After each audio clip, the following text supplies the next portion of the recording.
Clark, you've been involved with New Zealand Sevens coaching set up and several years at Taranaki before moving to the Hurricanes.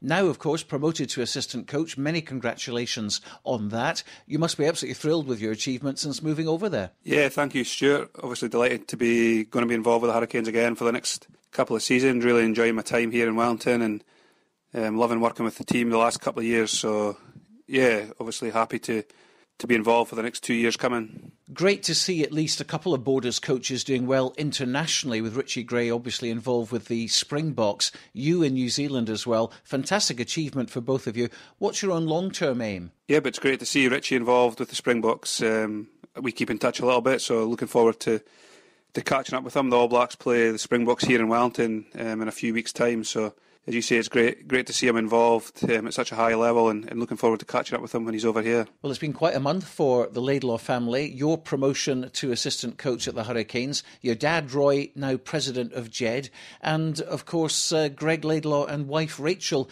giving birth to baby Rory. Yeah, it's been a big month. Obviously Greg and Rachel having their wee boy and my old man going to be president of the club. So yeah, it's been a big month for the Laidlaws, I suppose, but yeah, it's going to be a tough year for Jed, being back promoted this year. So hopefully the club's pre-season is going well, and they're looking forward to the new season.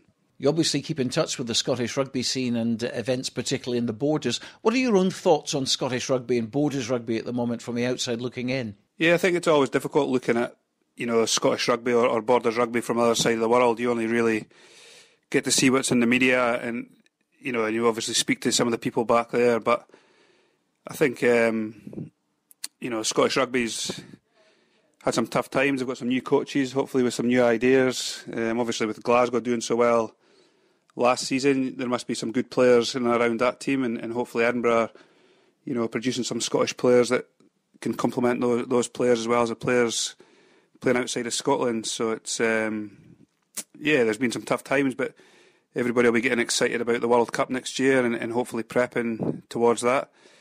The Borders rugby, it sounds like a constant battle to keep the players involved in the clubs, and that's always going to be the case. I suppose we just need to keep, working hard and trying to produce players, and hopefully these new, regional academies can give the players a platform to develop. I think the challenge is always going to be how we expose these players between sort of the ages of 17 and 21. I watched the under-20s World Cup this year, and the Scottish players looked young in rugby terms compared with some of the other countries. So I think that's always a challenge. We do produce players, we do produce coaches. It's just giving them the opportunities to really develop and push on in their careers.